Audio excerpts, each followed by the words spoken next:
Welcome back to the Reality Guys. I'm your host, Billy Blinks, joined as always by my co-host, Brian. Bonjour. And Kevin. Hello. As you can see, we are here to talk Survivor 42. We are on episode 12. It was entitled Caterpillar to Butterfly, but I want to affectionately call this I Was Survivor Confident. That was a line spoken by Caterpillar to Butterfly. I'm that was a Maryanne. That was a Maryanne quote early on about play. However, though, we really can't hate on Maryanne though, because Maryanne was the kind of person that was set up by that comment. So Omar is dead. Omer. What? Come on. Oma. If I say the other way, someone would have said it's the other way. Okay. Yeah, right. Point being is that he is eliminated. He's not actually dead. We haven't gotten the hell out of here.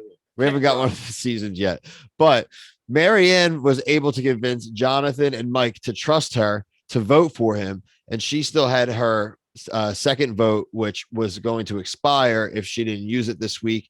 She did well, man. She stayed like she was along with the other team when everything was good. And I do love, and there's no way you can't tell me that they don't pull out all the votes first and align them in a certain order, because he had no votes and then got the final three to exactly lose. 100%. That was cool. 100%. Yeah, there's no doubt. But I will say, my favorite part about these situations is the person when they realize how this could have gone down, and before it's called out, he looked at her and goes, "Did you do it? Did you do this? Yeah, did you do this?" And she went, "I did." It was like Michael finding Fredo and being like, "I knew it was you, Fredo. You broke my heart." Give her a big fat kiss on his way out. Yeah, that's happened a couple times, but for this one especially, and I get why they called it caterpillar to butterfly. They should have called it ugly duckling to swan. But you like that story better? It's cool. Yeah, you're not a bug person because you finally made it. Actually, you're a bird guy. From seed to tree. Oh, I like that. Sapling. How about sapling? How about from Charmander to Charizard? Nah. She ain't no Jeff in bed. But anyway, I thought she did good. This was a good move. It was. Brian, what did you think overall of how it all played out? I mean, it's just good now that people have something that they can say that Maryanne has done, because for some reason everybody on this planet is obsessed with her. We talked about it pre-show. She's been way less annoying, and she actually made a move today. So I guess we can say that she's done something. I have two responses to this. Well, hold on a second. So I'm just happy that they got rid of somebody that doesn't suck. As much as Omar, he was a pretty good favorite with his moves and things like that. If they got rid of Romeo today, it's like a burn vote. I would have been like, this season sucks. Yes. Agreed. You're 100% on. You're right, because I guess my point was, for the first part was, again, somehow Jonathan sneaks through. Yeah, exactly. You have an opportunity. I don't get it. And at one, it's not even they weren't even really talking to him. At some point, it just switched to Omar and Romeo, and it's God, think about this for 1 second. You were 5 votes away from who's going to win, and you're just giving it to the two strongest, physically. So my only counter, I guess, to that would be, and I was kind of thinking about this, kind of what you were talking about during the episode, is that I'm thinking that some of the other players in the game with Jonathan, while he has done really well in these physical challenges, I'm pretty sure they all know that most of the jury doesn't even like him. So bringing him along at this point, when there's only a few more eliminations, it's not as dangerous, I think, as it was early on. But I agree with you guys, because you guys especially both have been saying this for 4 or 5 weeks, just eliminate the guy. And he's taken a couple of immunity idols away from people by winning. So overall, he's making their game harder for sure. Yeah, definitely. But I think I said, even if he gets to the final 3, I don't think he has any shot of winning based upon the votes. I just really don't. And it's what has other people done that's so groundbreaking? Nothing, dude. That's what is going to be annoying about it. Maryanne's going to win because of that.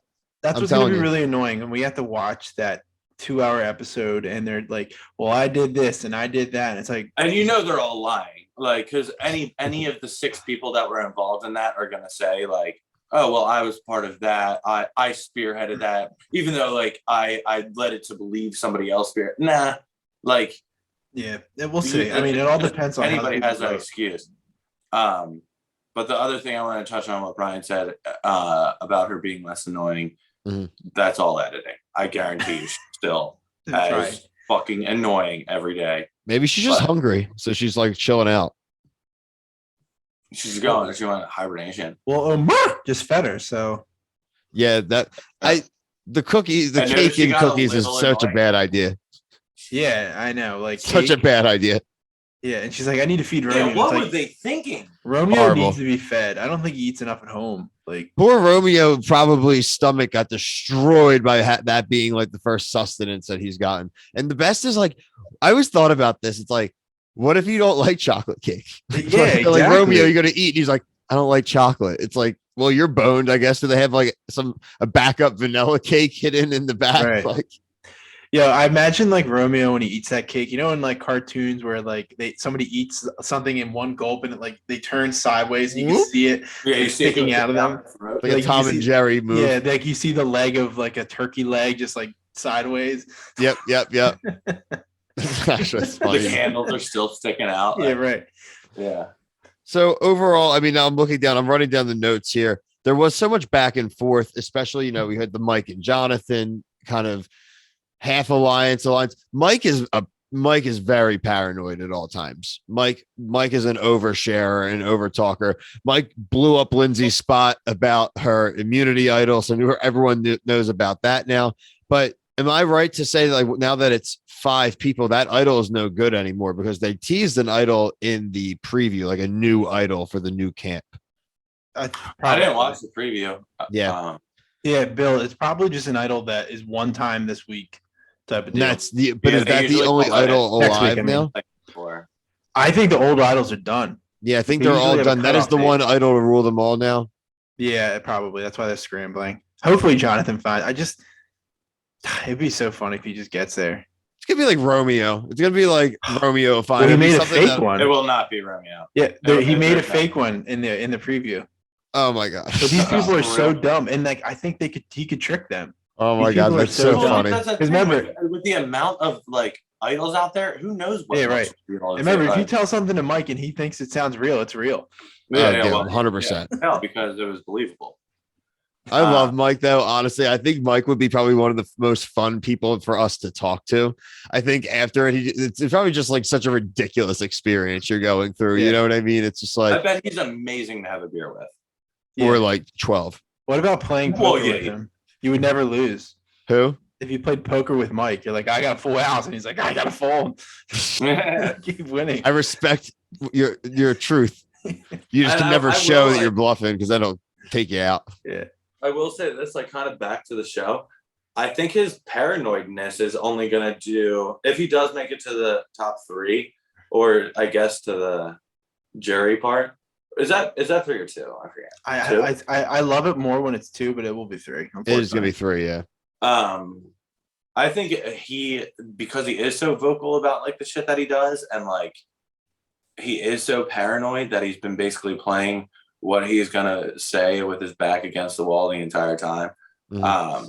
He's gonna have a pretty good story. I wouldn't want him getting there, especially if you really think that Jonathan doesn't have the heart. Like he has the hearts of the jury over Jonathan. I mean, Lindsay has a really good, honest case to say. If it's those 3, I'm going Lindsay winning. Like, would you put it past anybody that they're gonna just like fold in the jury at some point? Like, if you're a finalist, like, would you be surprised if you're like, oh man, like, you don't think so? Honestly, man, I don't know, but you guys know this show way better than me. I'm pretty convinced that most of these people have their minds made up way before they ever get to that final jury. There could be a lot of backstabbing next week, so we could see. I don't know. There's been multiple times where people have picked and made it clear like they picked strictly on their answer. So they could say that. And again, I haven't watched, so that's just literally my like human nature, like kind of thinking. At least maybe even with this cast specifically, I'm pretty sure they know who they like and don't like. And that's right. I think it is cast by cast for sure. This Kevin, one seems like it would be like that. Kevin, do you agree with me on this? This is why I don't really like the season. No one hates each other. Right. When people used to hate each other, it's like, well, I'm not voting for him no matter what. Dude, and I like that. The best. You knew they were out. Yeah, yeah, exactly. Dude, what about Drea? I think Drea hates some people right now. I mean, I don't know what question these people are going to ask either. Like, well, it was one of those things sitting on the bench for a while. It was like a surprise when somebody on the jury was like, "Oh no, I'm switching my vote because I think that they played better and like they respect the game." Right now, it's like everybody's just like you're right. There is no hate. Yeah, there's nobody that genuinely. We got a hint of it last week when they were talking about Romeo doing jack shit around the fucking camp. Yeah, which I thought was awesome. Yeah, but that's it, and that's right. That was lame. Like, dude, talking behind his back like that. Oh my goodness! Give me Russell Hands, please. Right, dude. Give me Sandra to just stir that. Give me a hater, please. Give me a villain. Me someone athletic, please. So, I mean, overall, I mean, I think like we definitely have been on the upswing with this season, at least in our reviews. If you went through the first 9, we hated all of them. Yeah. And I think from 10 now through 12, we've definitely been on an upswing. So we definitely appreciate that. Like I said, I saw a little bit of the preview. Brian saw some of it as well. It looks like they're at a new camp. One immunity idol, you said it's probably just for that week that somebody can find. And then there'll be an immunity challenge. So it will be down to just choosing between 3 people probably next week to go to the final 4, which that'll be a nice dynamic, hopefully. Yeah, like we said, this show gets way better post-merge. Always. Especially when you have awful candidates like they did this season. Post-merge is where you need to get B.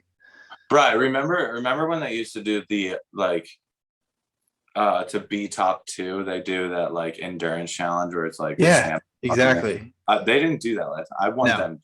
No, they don't do that. Which means they're not going to do it this season because they're basically mirroring last season. I want people to suffer for 8 hours. Like, and it was always like that person. You're like, oh, he has no chance, or she has no chance. Yeah. And then when they make a mistake, like like they're sweating, their hands are sweating too much, and they drop it for like a millisecond. They're like, oh my god, I just ruined my chances. Yeah. Then you're just like, oh shit, and like it's like, well, it gives everybody a shot. Kev, remember when they would stack the dishes? Yeah, and like there would be like a 20-foot high of dishes, and they're trying to like keep it straight. That it's like, give me that back, please. Yeah, I just want to start experimenting. I want to be. You're gonna get Fiji, Bri. You're getting Fiji, and you're gonna like it. You're getting Fiji, and you're gonna like it. New games. No, I don't want it anymore. I'm sick of Fiji. You're getting Fiji. You're getting Fiji, and that's what you're dealing with. You remember Take your Fiji and like it. Have you seen that? Have you guys both seen the Jim Carrey Grinch? Yeah, oh yeah. Do you remember when they're like doing the fudge competition where he's like, I don't want it anymore, and they're just shoving Fiji in their mouth, like, here's more Fiji, here's a little more Fiji. So we'll be back for next week for episode 13. Just kind of a little housekeeping on the channel this week. It is a super packed week. We just released yesterday our retro review Amazing Race. That was episode 6 of the Amazing Race season 1 that we dropped. Brian and I will have episode 11 of the courtship this week. We'll also have the new episode, the new week of the circle week 3. So it's week 3 out of 4. There is one more week. The finale is next week.